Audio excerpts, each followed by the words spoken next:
సైనికులు కాదు, రజాకారులను తరిమికొట్టిన అలాంటి ధైర్యం ఉన్న కాంగ్రెస్ పార్టీ క్యాడర్ ఉన్నది. అలాంటి ఎమ్మెల్యేలు ఉన్నారు 64 మంది. చెక్కు చెదరదు.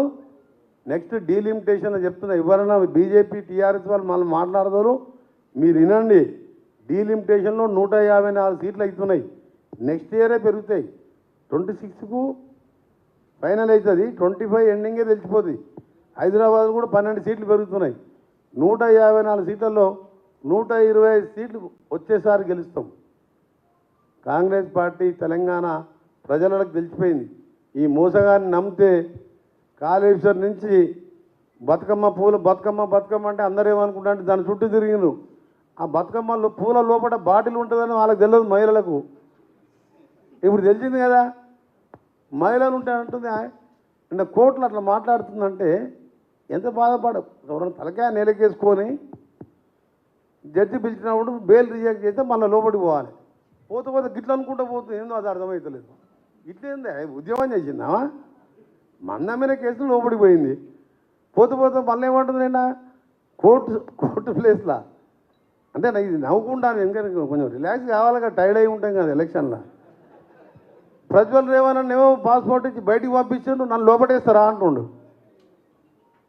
ప్రజ్వల రేవణ్ అని బయట పంపిస్తారు పాస్పోర్ట్ ఇచ్చి, నన్ను లోపటేస్తారా అని. వాడో గలీజ్ పని చేసినావు, నువ్వో తప్పు పని చేసినావు. వాడు ఎప్పటికైనా జైల్లోకి పోతాడు, నువ్వు జైల్లోకి పోతావు.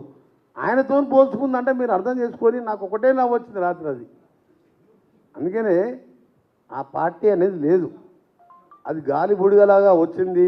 దళిత ముఖ్యమంత్రి నా మెడ నరుక్కుంటా. ఈయన 6 గ్యారంటీలు 5 అమలు చేసినావు. ఈయన 13 ఏళ్ళు తల నరుక్కుంటున్నాడు. ఎప్పుడన్నా దళితులు పోయి అందరు దళితుల మీద పడి తల గుంజుకొసుకుంటున్నా అడిగినాం ఏమన్నా? మనం పోతే ఆయన పాపానికి ఆయన పోతే అనుకున్నాం మేము. 3 ఎకరాల భూమి ఇస్తున్నావు, ఇంటికో ఉద్యోగం అన్నావు. శంకరమ్మని అమరవీరుల స్తూపం ఇనాగ్రేషన్ ముందు రోజు బుల్లెట్ ప్రూఫ్ కారు గన్మెన్ ఇస్తే పాపం 2014లో కొడుకుని పోగొట్టుకుంటే ఓడిపోయే సీట్ ఇచ్చిండు హుజూర్నగర్. మొన్న అమరవీరుల స్తూపం ముందు రోజు బుల్లెట్ ప్రూఫ్ గన్మెన్ ఇస్తావు అనుకుందంట. నా దగ్గర రోజు వస్తుంది జాయిన్ అవుతా అని. నా దగ్గర మా జిల్లా కాబట్టి వచ్చి అంటే ఏమైందమ్మా ఆ రోజు అని మొన్న ఉట్టిగానే అడిగినా. ఏమోసారి గన్మెన్లు వచ్చింది, కారు వస్తుంది అన్న, రాజ్యసభనో ఎమ్మెల్సీనో చైర్మన్ ఇస్తారు అనుకున్నా.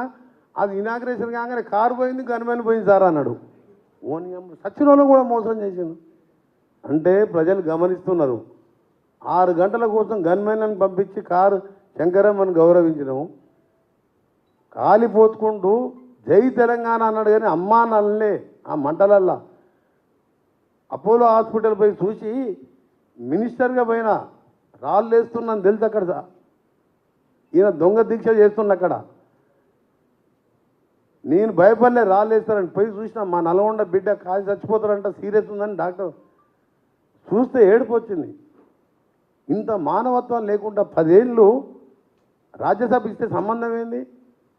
మా దగ్గర ఇక పేరు చెప్తే వాళ్ళు బాధపడతారు. ఎవరైనా సంబంధం ఇచ్చినోడికి రాజ్యసభ ఇచ్చినారే? పార్థసారథి రెడ్డి తెలంగాణ ఉద్యమానికి సంబంధం ఏంది? రవిచంద్రకి ఏం సంబంధం తెలంగాణ ఉద్యమం? ఇట్లా చెప్పుకుంటూ పోతే తలసాని శ్రీనివాస్ యాదవ్ మంత్రి పదవి సంబంధం ఏందే? ఫుట్బాల్ ఆడుకుంటారే బక్కోడా, నువ్వు హైదరాబాద్కి వచ్చి తెలంగాణ అంటున్నాడు. 10 ఏళ్ళు మంత్రి అయ్యిండు. గొర్రెలు బర్రెలు అన్నీ తిన్నాడు, చేపలు గొర్రెలు అన్నీ తిన్నాడు. అదే ప్లేస్లో ఎమ్మెల్సీ ఇచ్చి శంకరమ్మకు మంత్రి పదవి ఇస్తే శంకరమ్మ శ్రీనివాస్ యాదవ్ కంటే ఎక్కువ తెలివి ఉంది ఆమెకు. అంటే ఎందుకు చెప్తున్నంటే అన్ని వర్గాల మోసం చేసిన ఈ పార్టీ తెలంగాణ ప్రజలు రెండోసారి రైతు బంధు మీద వేసిను, మొదటిసారి దళిత ముఖ్యమంత్రి వేసిను. ఎందుకు కాన్ఫిడెంట్గా చెప్తున్నా 10 ఏళ్ళు 15 ఏళ్ళు 20 ఏళ్ళు ఉంటుందంటే మేము చేయబోయే స్వచ్ఛమైన పరిపాలన. ఆయన డబల్ ఏ లాగా మేము కూడా డబల్ ఆర్ అంటుండు. ట్యాక్స్ లేదు, ఏం లేదు. ఇక్కడ కొల్లగొట్టిన తెలంగాణని బాగు చేయడం మా లక్ష్యం. మాకున్నంత నాలేదే కాదు. ఆర్బీఐ గవర్నర్ మన రఘురామరాజన్ పిలిపించుకొని మొత్తం అడిగితే ఆయన సింపుల్గా చెప్పిండు. ఆయనతో తర్వాత ఢిల్లీలో 3 సార్లు కలిసిన ఆయనని. ఢిల్లీలో కలిసి ఆయన కూడా చెప్పిండు, మీరు ఏదైనా తెచ్చుకోరు, మూసికి 50,000 కోట్ల లోన్ తీసుకొస్తున్నాం. జైకా కానీ అన్ని బ్యాంకులని ముఖ్యమంత్రి గారు అదే పని మీద పెట్టుకున్నాడు. మా హైదరాబాద్, రంగారెడ్డి, నల్గొండ ప్రజలు నిజంగా కాంగ్రెస్ పార్టీ మా మూసి ఈ కంపుతోని 100 రకాల క్యాన్సర్లు రాని రోగం లేదు. పొరపాటున ఏదైనా ఊర్లో మా ఊర్లో మీ నైట్ హాల్ట్ చేస్తే పండుకోలేము, స్మెల్ వచ్చేస్తే డ్రైనేజ్ స్మెల్. ఎస్టీపీలు లేవు కదా, నిజాం కాలంలో కట్టిన ఎస్టీపీ. ఈయన కేబుల్ బ్రిడ్జ్ కట్టిండు, దాని కింద చూడండి ఎంత స్మెల్ వస్తుందో.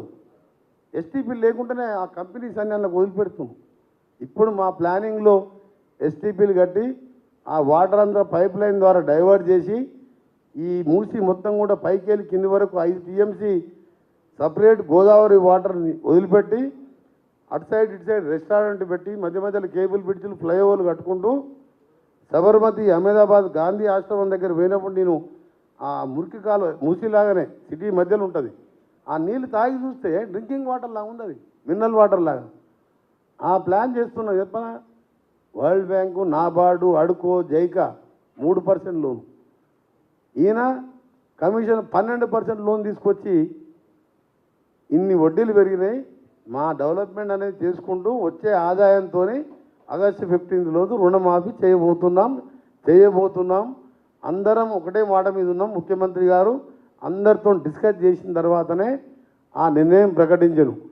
ఈయన బ్యాంకు వాళ్ళని మనం ఒకసారి ఎన్పిఏ అయితే తెలంగాణ గౌరవం పోతుంది. ఇప్పటికే లిక్కర్ కేసులో ఒక సీఎం బిడ్డ ఢిల్లీలో ఉందంటే యావత్ తెలంగాణ గౌరవం, దేశంలో ఒక కొత్త రాష్ట్రం ఏంది, ఏం పని ఇది, ఒక ముఖ్యమంత్రి బిడ్డ ఈ విధంగా చేయొచ్చా, కొట్లాడి తెలంగాణ ఎన్నికేనా అని చెప్పి దేశంలో నవ్వుకుంటారు ప్రజలు. ఇన్సల్ట్ అయిపోయింది మనకు. అందుకనే మేము చేసే ప్లాను, తెచ్చే లోన్లు, ఇన్కమ్ బాగా పెరుగుతుంది మాకు. రియల్ ఎస్టేట్ మీద కానీ, దాని మీద కానీ, దీని మీద కానీ ఇవన్నీ కూడా చేస్తాం. కేంద్రంతో కూడా మా వచ్చే 14 మంది ఎంపీలతో కొట్లాడి మంచిగా ఉండి అవసరం ఉంటే పార్లమెంట్ పోరాటం చేసి మా ఎంపీలు కూడా నిధులు తీసుకొస్తాం, రుణమాఫీ చేస్తాం. సార్ భవిత సార్ న్యూస్ 360. హలో సార్, భవిత సార్ న్యూస్ 360. ఇంతకుముందు మీరు మాట్లాడుతూ రాజకీయ నాయకుడు మాట ఇస్తే మాట మీద నిలబడాలి అని అన్నారు. మీరు 6 గ్యారంటీలను ప్రజల్లోకి తీసుకెళ్తూ అధికారంలోకి రాగానే 100 డేస్లో అమలు చేస్తామన్నారు. 6 గ్యారంటీలలో 5 చేశామని చెప్తున్నారు, కానీ 6 గ్యారంటీలలో 13 అంశాలను పొందుపరిచారు. అంటే కేవలం 5 అమలు చేశారు, ఇంకా 8 మిగిలి ఉన్నవి. అంటే మీరు కూడా మాట మీద ఉండరా సార్? 10 ఏళ్ల కింద మోడీ గారు ప్రతి అకౌంట్లో 15 లక్షలు వేస్తా అని చెప్పి అటువంటి 100 హామీలు ఇచ్చిండు. కేసీఆర్ గారు ఒక 10,000 హామీలు ఇవ్వచ్చు. మేము 3 నెలల్లోనే అస్తవ్యస్తమైన ఈ ఆర్థిక వ్యవస్థను చూసుకుంటూ 1వ తారీఖు శాలరీలు ఇచ్చుకుంటూ, ఇప్పుడే చెప్పిన మళ్ళీ చెప్తున్నా, శాలరీస్ అయితే ఎంప్లాయీస్కు 1వ తారీఖు ఇవ్వకపోతే 5th లోపల ఇవ్వకపోతే అకౌంట్స్ ఎన్పిఏ